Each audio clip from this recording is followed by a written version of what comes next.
Alors, Saïd Bouterfa, coordinateur du projet TOUAT, un projet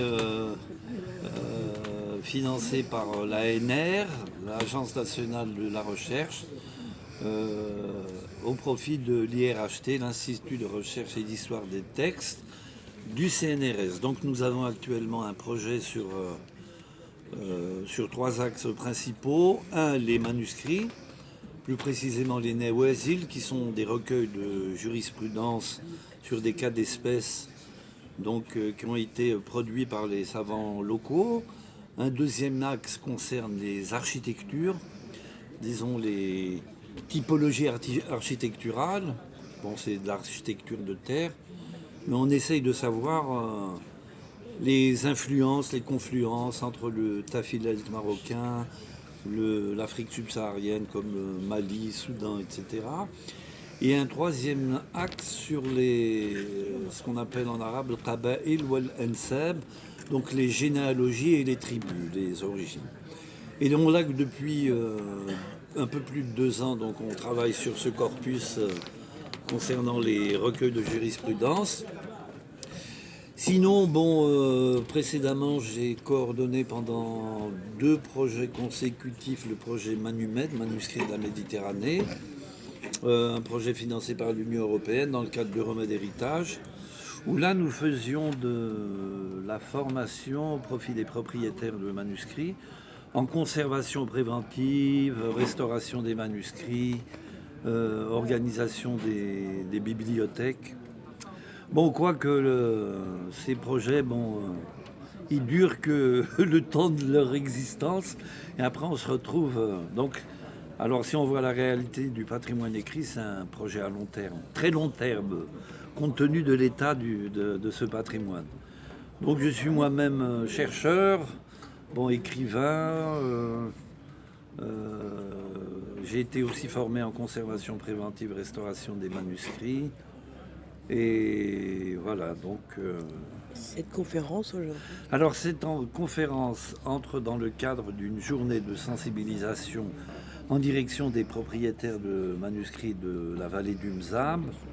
Parce que, bon, c'est vrai, concernant les bibliothèques, le plus gros problème, ce sont des problèmes d'accessibilité.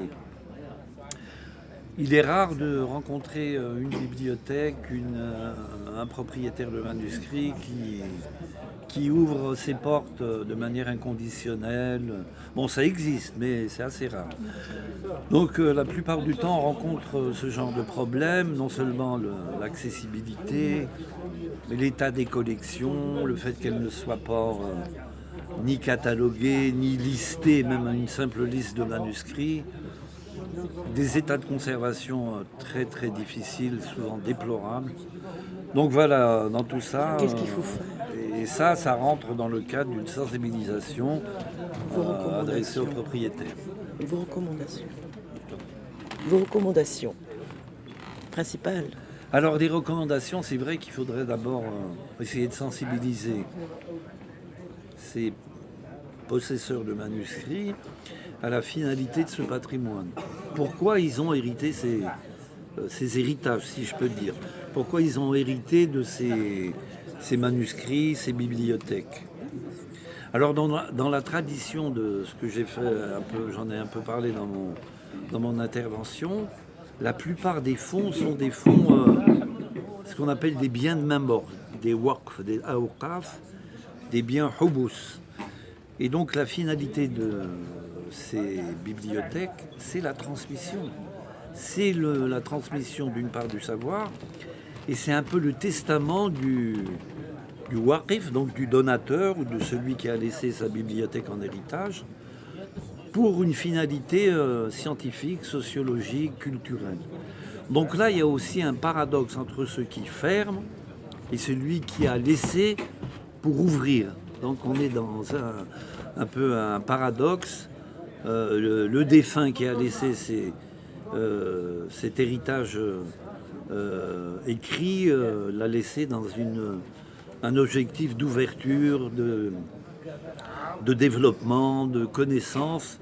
Et là, on trouve des gens qui, au contraire, Bon, avec des considérations, chacun a ses considérations, mais voilà, donc c'est un peu dans ce sens que cette journée a été organisée.